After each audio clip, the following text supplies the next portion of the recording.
Okay, tonight we're going to talk about the establishment of uh, the railroads. And so, since it's the establishment of the railroads, this is actually cake. It's in a white bowl with a white frosting and a white cake. So, you really can't see it. But it is cake because I really like talking about the railroads. So, let's talk about the railroads. Now, if you look out throughout history, right, and I'm reading this book on Julius Caesar, and if you go from George Washington to 4,000 years earlier, people traveled on land mainly two ways. Either they were traveled by animals, like horses primarily, or they walked. Well, in the 1800s, we're going to have a transportation revolution, much like, by the way, that we don't really understand right now that we're experiencing and going through right now. When we start talking about drone taxis and things like that, we are going through a transportation revolution. And so this transportation revolution is going to be the railroads. The railroads, and I'm just going to sit here and brag about the railroads left and right. The railroads are going to be the first big industry, no doubt about it. They're the first big business. We've never had a business this big before. It has to be when you think about the complexity and size of the United States. It's going to be the first magnet for the great financial market, so people would invest in. And it's going to be the first industry, as you can imagine, that will develop a large-scale bureaucracy, right? Because it's going to be needed to run this massive organization. Now, the railroads are going to open the West for settlement. They're going to connect raw materials to factories back east. They're going to create markets out west for those factories back east. And so we're going to finally have a national market for our goods and produce. Now, many Americans have dreamt about building the Transcontinental Railroad that would stretch from the Atlantic to the Pacific. But before the Civil War, and if we go back to the Kansas-Nebraska Act, sectional differences delayed the start of the transcontinental line. Whether you're going to build in the north, you're going to build in the south, or somewhere in the middle. Well, secession finally permitted the passage of what we call the Pacific Railway Bill, which Lincoln signed into law in 1862. The act authorized the line of a north-central route to be built jointly by the Union Pacific Railroad and the Central Pacific Railroad. Now, keep in mind, if you think that somehow that during this time everything was laissez-faire economics, it's not going to be that way. The railroads are going to be built with generous government subsidies, limiting their liability, giving them huge grants of land, giving them grants of money. And of course, there's going to be a lot of corruption. The idea was that the railroads were buying members of the House and Senate like you would buy potatoes. And at the time, there was a general thought, well, I'm a senator, I'm a representative, what's wrong with me making some money? So let's talk about the first Transcontinental Railroad that takes us from 1865 to 1869. Now, the Central Pacific Railroad is going to move to the West Coast, from the West Coast toward the east. And it's going to be built mainly by Chinese immigrants. The Union Pacific Railroad moved from St. Louis to the west, and it's going to be built mainly by the Irish and Union veterans. The Transcontinental Railroad, think about this, will cut travel time across the country from 3 months to 1 week. Now think about that for a moment. That had to be revolutionary for them, right? This idea that, wow, it used to take me 90 days. Now I can be across country in 7 days. They were probably thinking that is so incredibly fast. Nowadays, we get on a plane in New York and we fly to LA and we go, man, I can't believe this is taking me 4 hours. And who knows what the future will bring. So let's talk about how the rail works. Okay, first off, this is important to know that you have to have a smooth steel wheel on a steel rail. This allows the locomotive to pull or tow many times its own weight. The track must be well engineered. It cannot have any steep nor any sharp curves because you're on a flat track, smooth wheel that any sharp turn would make you flip over. So the capital costs are going to be high. And like I said, the federal government's going to provide land grants. It's going to provide cash to the railroad companies. It's going to do all of these things. Now, what are the advantages of the railroad? Well, it's going to increase industrialization, right? Because suddenly we're going to have a steel industry. We're going to have a railroad car industry. And we're going to have to, we'll be able to move raw materials back and forth. It also allowed for more personal mobility, right? People could move place to place a little bit easier than they used to. Uh, and as I said earlier, it created national markets. Now, of course, the route of the Transcontinental Railroad is going to be very controversial, as it is today. Anytime you build a train, it's controversial because if the train came through your town, it would be an economic boom. Uh, if it didn't, it could lead to the death of your town. So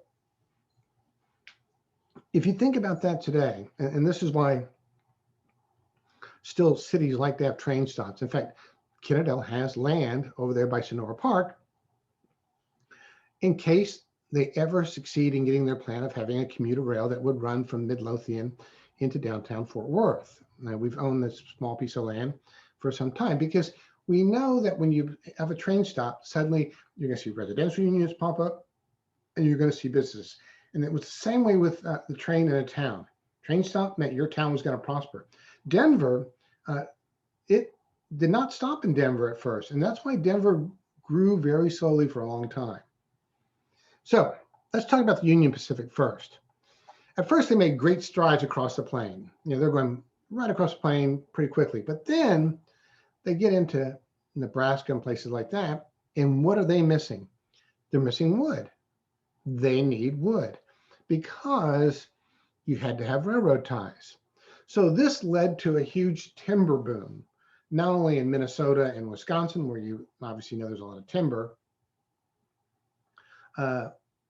but also in the East Texas piney woods region. So they had to import it because there was no wood out there. And we'll come back to this lack of wood when we talk about settling the great American desert as it was known.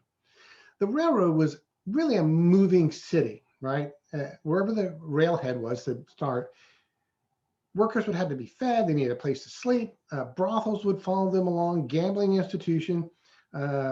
It's really a small town. The railhead is a small town that moves as it goes along, which is weird, right? You're moving bars, restaurants, saloons, brothels, everything right along.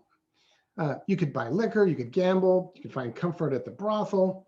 The camp was loaded with blacksmiths, carpenters, supply trains. You had all of that stuff. Now, of course, this is what's going to make Andrew Carnegie rich because he produces the steel rails.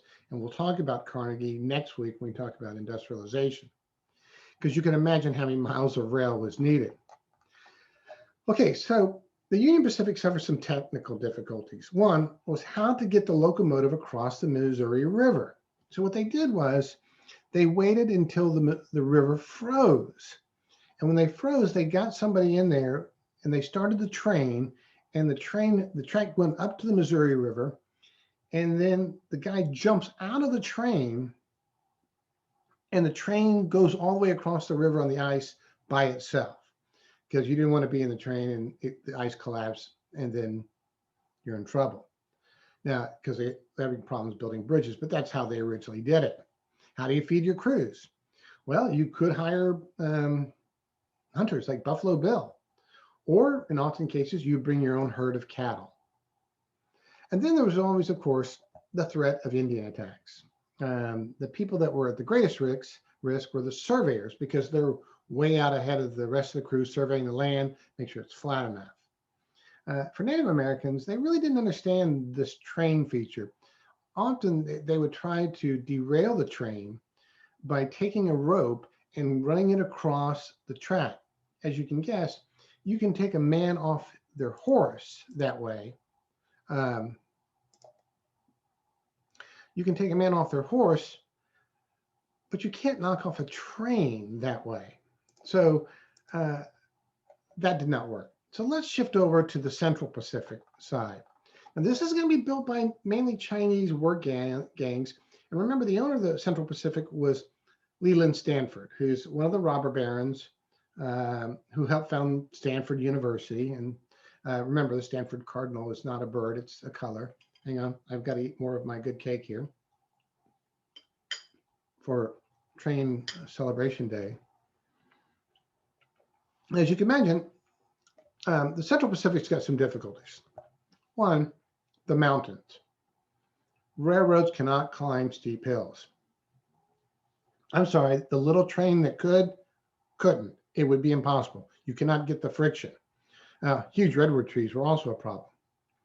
So when you're talking about having to go through the mountains, you've got to build tunnels. Now, building tunnels was very dangerous, you imagine. You had to dig your way through it. They used a system known as double jacking, uh, where one cutter holds a bit, right? And there are two men on either side, and they're working in tandem with their sledgehammers, going back and forth. Um, it's more efficient. It'll break out larger ledges of stone, but it's more dangerous for the person who's actually holding the bit. Um, and once they got a bit hole in there, they could then put in some blasting powder. Now this is before dynamite, but sometimes they could only move maybe 1 foot a day. 1 foot a day. They tried nitroglycerin, but that was dangerous because the heat can set off nitroglycerin. Sudden jarring of movements could set it off. Always very dangerous, just like blasting powder. You put in blasting powder, you put the switch in, and all of a sudden there was no explosion. And then somebody actually had to go see if it was going to explode. And then, as you can imagine, it would explode. The other issue you had was snow. The winter of 1863 to 1864, they recorded 42 feet of snow. And on top of that snow was ice, which was sharp enough to cut the horses' legs when they walked on the snow. Their campsite was actually underneath in the snow. It was really a city buried in the snow. Now, this building of the Transcontinental Railroad is probably the greatest engineering feat of the United States up until that time, probably until our last great engineering feat, which was the Apollo program. For years, trains would stop and people would get out and admire the work. But when you're building these kind of things, you have to build some additional precautions. For one thing, they built was things called snow sheds. This was designed to keep the track clear of snow, but the shed could not be too long because if you're in the shed too long and all the fumes are coming out, your driver gets killed. And some did die. So you'd have to have gaps in the snow shed. And then what you would do is you would have one of the train cars full of Chinese workers who would get out and clear the snow and move on. Now, snow sheds were made with wood, so were bridges. And in the winter, the wood would rot. In the summer, the wood would catch fire, which could be very dangerous, as you can imagine. Eventually, that's going to be replaced by steel. So if you happen to take Amtrak across the Rocky Mountains today, don't worry, that steel, it's not a wood bridge. It's not going to fall over on you and you're not going to die. Water is also needed because you're running on steam engines. Sometimes they had to build canals in California and places like this that were 30 miles long to bring water to a train station. Today, if you drive by places in Texas, and even if you're heading up I-35, you can still see the old big water storage tanks at the depot so the train could fill up with water. And maybe some of you, Anthony, you can remember Petticoat Junction where they had the big water storage at the beginning of the show where all the girls were bathing in it for some reason. Now, traveling by rail was interesting. The travel cars were originally made of wood.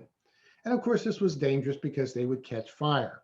When trains derailed, the cars caught fire. In fact, that was the leading cause of death in a train derailment was you burned to death. It wasn't that the crash killed you because they're going about 25 to 30 miles an hour. Now, steel cars were much better. This meant that travel by rail could be very comfortable. Imagine being in a stagecoach for 3 months, right?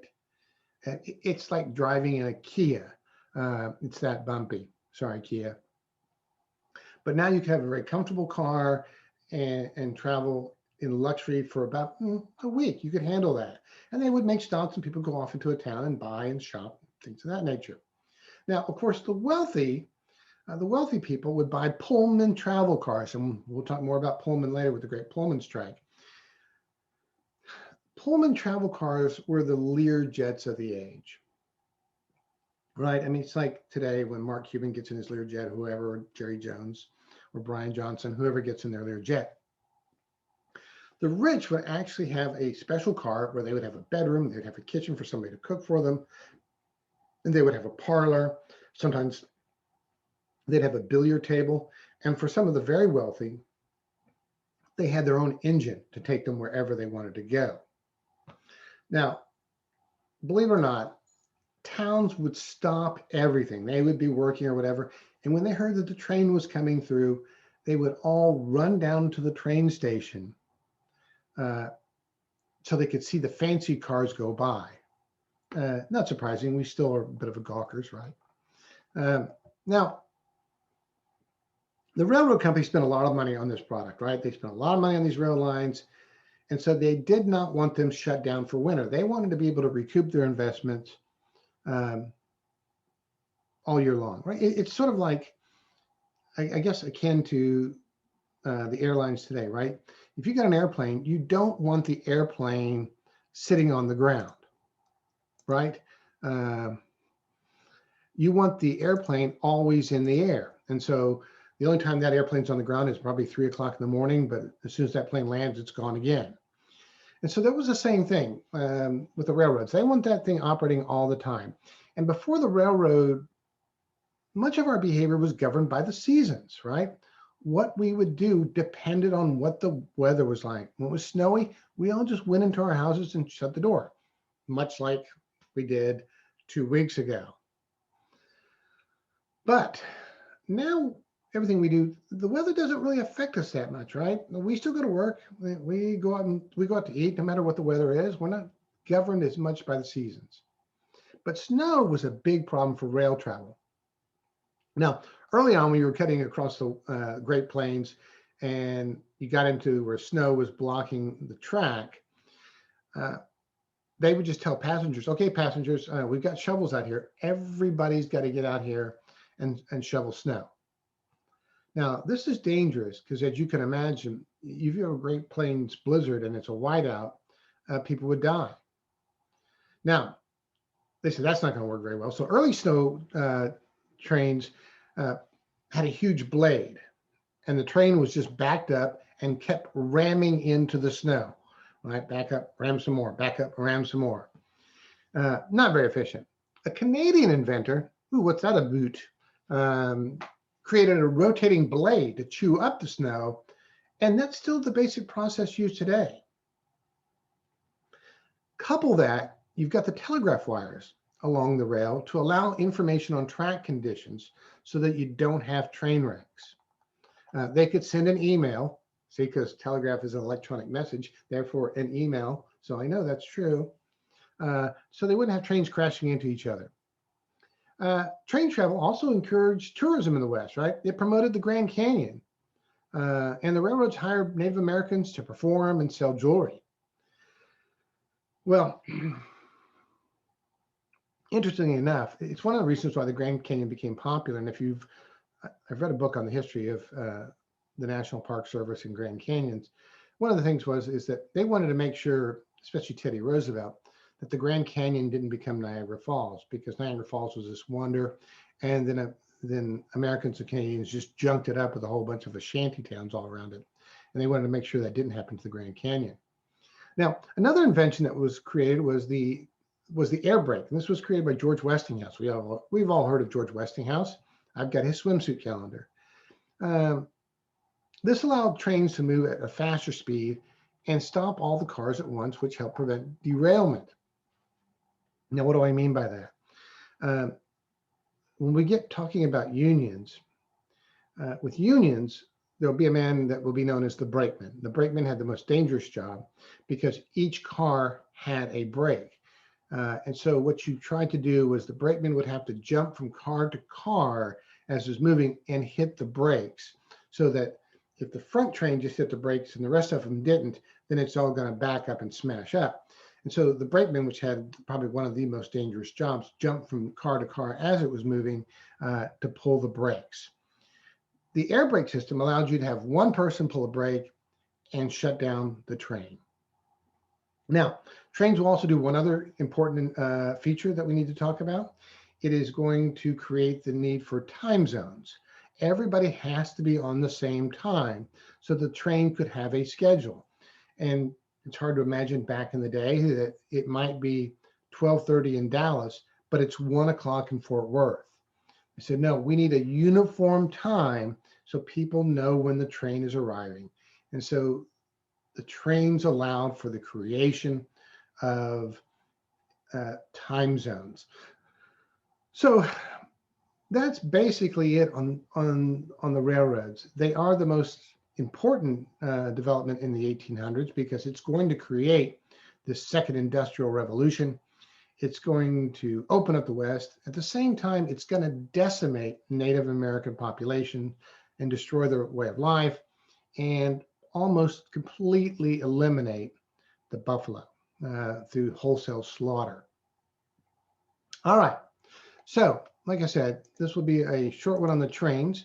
Next week, what we're going to do is we're going to do industrialization. And we're going to talk about, hang on, cake. We're going to talk about Andrew Carnegie. And we're going to talk about John D. Rockefeller and J.P. Morgan and George Westinghouse and Thomas Edison and all the great inventions and abuses done by these so-called robber barons. So thank you everybody for joining us on this short little preview of railroads. Next week, industrialization. And we'll catch you all next week.